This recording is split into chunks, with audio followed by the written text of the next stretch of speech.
Bien, estamos en comunicación ya con Iván Sasovsky, que es tributarista, titular de Sasovsky Asociados, para entender un poquito, a raíz de esta nueva investigación del consorcio de periodistas, tal como conocimos los Panama Papers y ahora los Pandora Papers, que fundamentalmente tienen a personalidades muy relevantes del mundo entero, desde primeros mandatarios, pasando por empresarios, dirigentes políticos, futbolistas, que tienen cuentas offshore. La pregunta es si esto constituye o no un delito, si debiera intervenir de oficio, por ejemplo, la FIP en la Argentina, si algunos de los protagonistas, por ejemplo, en el caso argentino, han dicho que no tenían declaradas esas cuentas porque no tuvieron movimiento, si esto es correcto. Bueno, vamos a hablar un poquito de todos estos temas con él. ¿Cómo estás, Iván? Débora Plager soy. Gracias por atendernos. ¿Qué tal, Débora? Muchas gracias por el contacto. No, por favor. Bueno, contanos un poco, tener una cuenta offshore respecto de, bueno, las personalidades relevantes que aparecen mencionadas o, bueno, cualquier otra, ¿no? ¿Constituye delito o no y en qué casos? No, a ver, per se tener una cuenta offshore no es un delito. No declararla sí. Se puede configurar un delito siempre y cuando se superen los montos sobre los que se presume una evasión de impuestos. El delito que está penado no es tener una cuenta offshore, sino evadir impuestos.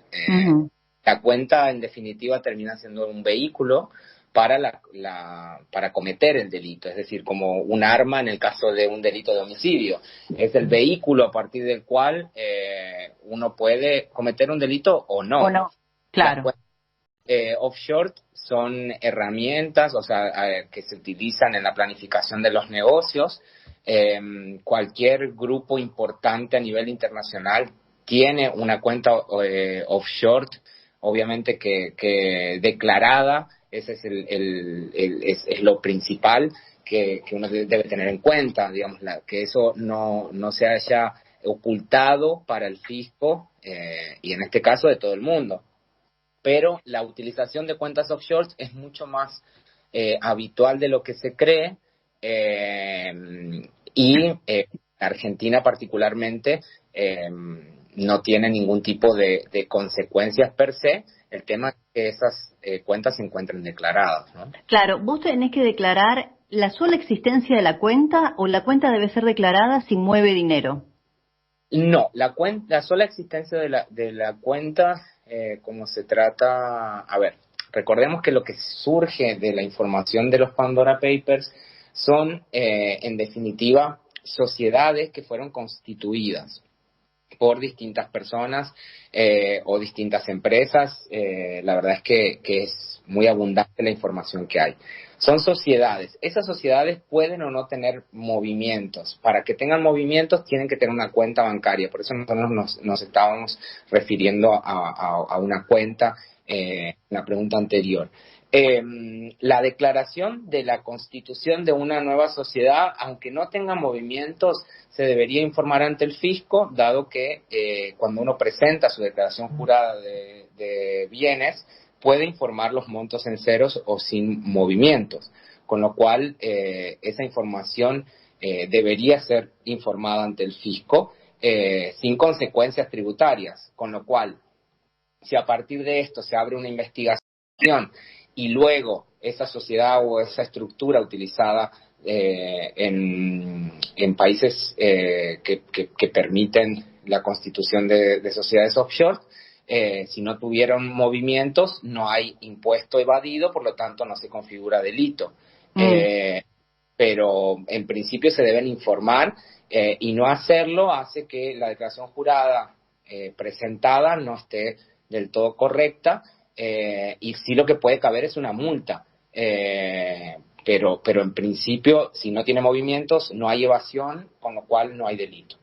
¿Y la FIP puede actuar de oficio, por ejemplo, ante estas denuncias?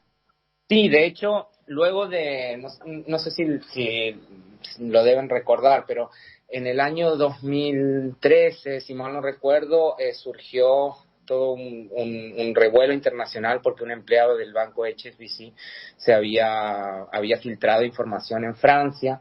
Francia lo que hizo fue repartir esos datos a todos los países que se veían involucrados y este antecedente llegó a la justicia de nuestro país, y los abogados defensores decían es el fruto del árbol envenenado, porque la información no proviene de una forma genuina, sino que es robada y demás. Eso a efectos de la justicia argentina es irrelevante, es decir, no le dan cabida a ese argumento del fruto del árbol envenenado, con lo cual esa información fue utilizada y el fisco pudo determinar en función a estos datos o a esta información los ajustes de inspección. Recordemos que para que el fisco pueda cobrar impuestos sobre cuestiones de este tipo, tiene que iniciar un proceso de fiscalización y llegar a la determinación del impuesto correcto en el caso de que se haya evadido.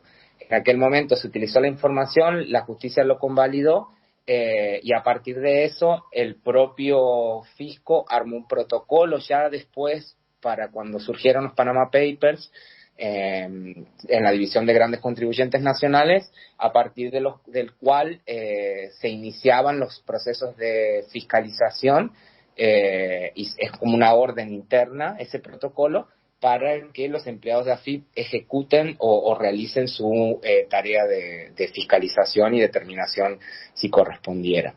Con lo cual, sin dudas, esta información va a ser utilizada por el fisco argentino.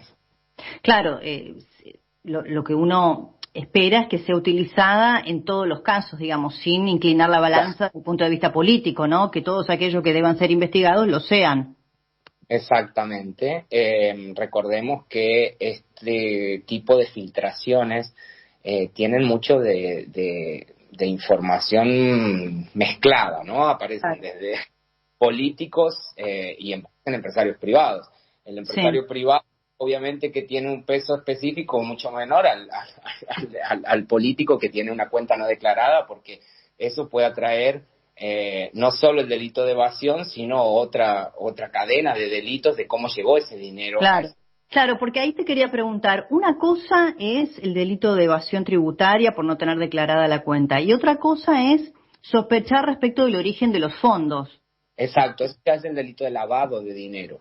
La evasión tributaria y el lavado de dinero son dos delitos distintos, pero que obviamente que uno de alguna forma se utiliza muchas veces o se comete en función al otro, digamos. Cuando se produce el delito de lavado de dinero, en la mayoría de los casos se produce evasión, pero no necesariamente es una condición. Claro, lo que pasa es que la línea es finita, ¿no? Porque hay la otra pregunta. ¿Para qué constituiría alguien, en el caso argentino, ¿no?, una offshore? En el caso argentino, mira, por muchas razones. La Argentina tiene un sistema en el que solo transferir, hacer una transferencia implica costos, porque tenemos impuestos al débito y crédito, regímenes de retención de impuestos sobre los ingresos brutos, que por cualquier movimiento, sea o no de carácter oneroso o genere impuestos, en la Argentina ya te cobran. Entonces, hay muchas veces que las empresas argentinas tributan lo que corresponde, es decir, no hay evasión, pero la ganancia la acumulan también por lo que pasó con los depósitos y demás en sociedades offshore que no realizan ningún tipo de actividad, simplemente tienen una cuenta bancaria a partir de la cual se utiliza como pivot para realizar inversiones en otros países, o para mantener la ganancia lejos de la mano de los políticos argentinos de alguna forma. Esto pasa en todo el mundo.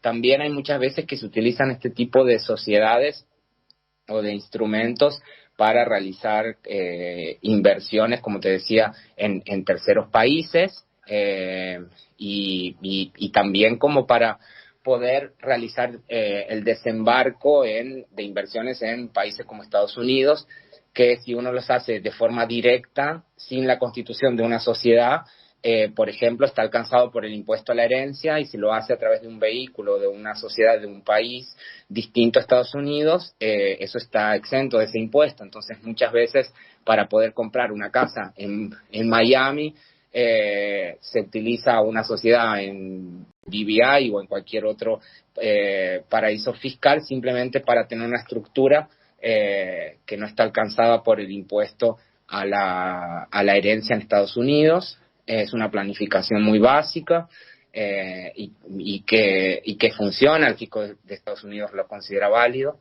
Digamos, no es que hay una cuestión de evasión per se de este impuesto.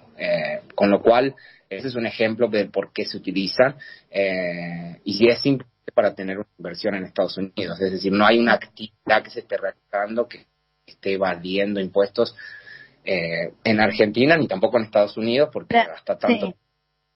Vos viste que esta investigación, la de Pandora Papers, la nueva, pone a la Argentina particularmente en de los países con más cantidad, ¿no es cierto?, de cuentas offshore detectadas. ¿Vos lo atribuís al sistema que recién me describías? Porque viste que la Argentina está a tope, ¿no? A ver, es consecuente, mira, cuando fue el blanqueo tan exitoso, o sinceramiento tan exitoso del gobierno de Macri, nosotros hacíamos un relevamiento de la cantidad de dinero no declarado que había en el sistema, y Argentina también estaba en el tercer lugar, en el mismo lugar, o sea, antecedido por Rusia y por Emiratos Árabes. Eso habla de que los argentinos, por las distintas razones que todos conocemos, no confiamos en el país para refugiar incluso el dinero declarado. Es decir, claramente la cantidad de datos que se filtran sobre ciudadanos argentinos no implica que todo eso sea evasión, pero sí hay un hilo conductor respecto a ese dinero no declarado que en su momento también ocupa la Argentina y que está en ese podio. Y eso habla de la falta de seguridad jurídica que existe en nuestro país y el miedo que tenemos los argentinos de mantener el producto de nuestro trabajo en cuentas o dentro de la propia Argentina, ¿no? Con tanta inseguridad respecto a que las cosas, al valor de las cosas y a los antecedentes tan tristes que tenemos de confiscación de depósitos, de licuación de las deudas y demás, obviamente que el argentino decide invertir afuera y para eso va a buscar el lugar donde sea más barato, y el lugar donde es más barato es en este tipo de países llamados paraísos fiscales, que no cobran específicamente impuestos por la mera tenencia del patrimonio. Claro, lo que hay que diferenciar es la comisión de delito eventualmente, que es la evasión, si no se declaran esas cuentas, o eventualmente, si no se puede probar el origen de los fondos, el lavado de dinero. Digamos, son tres escenarios distintos, ¿no? Distintos porque a su vez, en la mayoría de los casos, estas sociedades con cuentas pueden incluso tener cuentas bancarias en lugares donde no sean paraísos fiscales. Es decir, una sociedad que está en un paraíso fiscal como las Islas Vírgenes Británicas o en Caimán o lo que fuera, puede tener una cuenta bancaria en cualquier país del mundo, en Estados Unidos, claro. Y esas cuentas pueden ser intercambiadas entre los países por intercambio de datos. Entonces, por eso digo que este tipo de información cuando surge salpica para todos lados y y de alguna forma generaliza que la utilización de esto parece de carácter ilegal. La verdad es que luego cuando uno empieza a analizar en profundidad se encuentra con todos estos escenarios de los que estamos hablando y obviamente la diferenciación entre lo que son funcionarios públicos de los funcionarios privados, que para mí hay un abismo en el medio, ¿no? Miraba las sociedades en las que estoy involucrado desde el rey de España hasta, o sea, realmente hay políticos latinoamericanos vinculados también con políticos argentinos. O sea, la verdad es que todo lo que tenga que ver con el sector público merece una atención para mí mucho mayor a lo del sector privado por el solo hecho de que hay interés público involucrado, ¿no? Claro. Iván, muchísimas gracias. Ha sido muy claro como siempre. Muchísimas gracias, Débora. Buenas tardes. Iván Sasovsky es tributarista titular de Sasovsky Asociados. Muchas gracias.